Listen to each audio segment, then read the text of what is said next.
नेपाल प्रहरीहरू यहाँको जनताको सेवा गर्नुहुन् भने, सुरक्षाकर्मीहरू हुन् भने, ट्रेकिङ गाइडहरू यहाँको कला संस्कृति भाषा धर्मको सेवाहरू संरक्षण हुन्, हो किन? हामी अब यो देशको नेपालको टुरिज्म भित्र रहेर काम गर्ने पेन्सनको व्यवस्था गर्नुपर्छ, हो किन नानीहरू?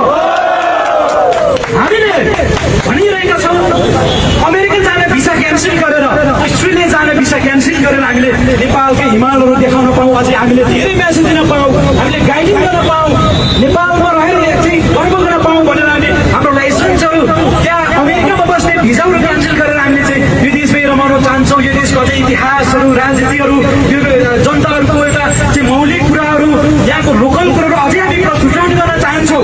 त्यो कारण हामी कुनै पनि देशको लोभ लाभमा फस्दैनौँ।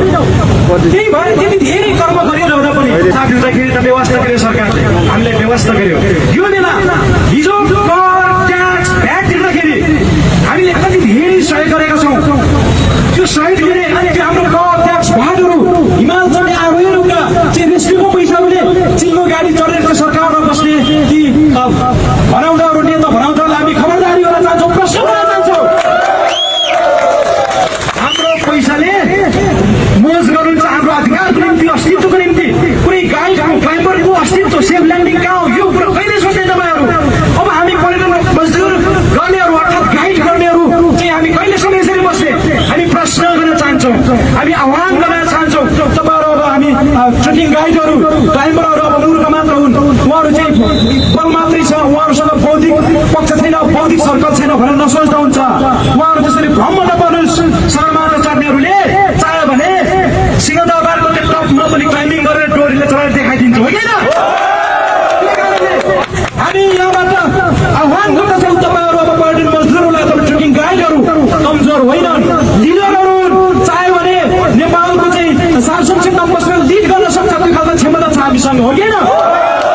हामीले कुनै पनि देशबाट आएको हुन्छ त्यो नागरिकलाई हामी लिड गर्छौँ, मान्छेलाई हामी फिल गर्छौँ, हामीले कन्भिन्स गराउँछौँ। तपाईँहरू जस्तो त्यहाँ बसेर घाट म्याच खेल्ने बस्ने हाम्रो होइन। त्यो कारणले हाम्रो मागहरू सुनाइनुपर्छ, लाज लाग्दैन? पर्यटन मजदुरहरूले हिजो ट्रेकिङ गरेर चाहिँ आफ्नो ट्याक्स भ्याट तिरेको लाइसेन्स चाहिँ रिन्यू गर्नका तिरे तपाईँ कहाँ गयो सरकार? कहाँ गयो? हिमाल चढ्नेहरू हामी कमजोर छैनौँ। हामी अघि पनि भनिसके नेपाल प्रहरीहरू यहाँको जनताको सेवा गर्नुहुन् भने, सुरक्षाकर्मीहरू हुन् भने, ट्रेकिङ गाइडहरू यहाँको कला संस्कृति भाषा धर्मको सेवाहरू संरक्षण हुन्, हो किन? त्यो कारणले हामीले व्यवस्था नगरियोस्। हामीसँग बौद्धिक पक्ष पनि छ, चाहिँ हामीसँग चाहिँ बल पावर सबै कुरा छ। यदि अबको हाम्रो माग हामी पुर्याउँदैन भने हामी प्रत्येक दिन हामीले चाहिँ हाम्रो मागहरू चाहिँ हामी राख्नेछौँ र हाम्रो आन्दोलन चाहिँ हामी जारी गर्नेछौँ। त्यो कारणले एनटिभीका शिवरामले के भन्नुभयो भन्दाखेरि अब केही समय पर्खिनुहोस्, हामी अब पर्खिनुवाला छैनौँ। वैचारिक र सैद्धान्तिक रूपमा हामीले चाहिँ हाम्रो आन्दोलन जारी राख्नेछौँ। यो तपाईँहरूले म आह्वान पनि गर्न चाहन्छु। नेपालको पर्यटन एनटिभी जस्तो एउटा चाहिँ संवेदनशील विषय, यस्तो ऐतिहासिक हामीले भन्दाखेरि कस्तो गर्व लाग्छ। एनटिभी अर्थात् नेपाल टुरिज्म अर्थात् एभरेस्ट, माउन्ट एभरेस्ट। तर अहिले हामीलाई लाज लाग्छ एभरेस्ट भएको देशमा बस्ने मान्छे भन्न पनि। एनटिभीको प्रभु जुको उहाँको हिमालयन रिसर्च भन्ने ट्रेकिङ कम्पनीको मालिक हुनुहुँदो रहेछ उहाँ। यो सुनिराख्नु होला। हाम्रो प्रावधानमा पर्यटनहरूको त्यो ऐनहरूमा तपाईँहरूले पर्यटन ऐनहरू पल्टाएर हेर्नुहोस्, त्यहाँतिर कुनै पनि आफ्नो कम्पनीको ओनर भएको अर्थात् आफ्नै कम्पनी भएको मान्छे एनटिभीको सिओ बन्न पाउँदैन भन्ने हिमालयन रिसर्च भन्ने कम्पनीको साउर हुन्छ साथीहरू। त्यो कारणले हामी नेपाल जस्तो ऐतिहासिक देशमा ऐतिहासिक टुरिज्म भएको ठाउँमा हामी अब यसरी चाहिँ सधैँ गोठालो भएर हामी बस्न हामी मान्दैनौँ भने बुझौँ। हाम्रो साथीहरू पनि के हुनुहुन्छ, हामी मूर्ख छैन अब ट्रेकिङ गाइडहरू लिडरहरू। त्यो कारण हामीले त्यहाँ हेऱ्यौँ बुझ्यौँ। त्यो बेला चाहिँ के रहेछ भन्दाखेरि हामीले त व्यापारीकरण पो गर्न खोजेको रहेछ, व्यापार। हामी फेरि त्यो भ्याटबाट पनि त्यो चाहिँ ट्याक्सबाट पनि पैसै उठाउने हामीले चाहिँ व्यापारीकरण गर्न खोज्यौँ। त्यसमा हामी घोर आपत्ति जनाउँदछौँ।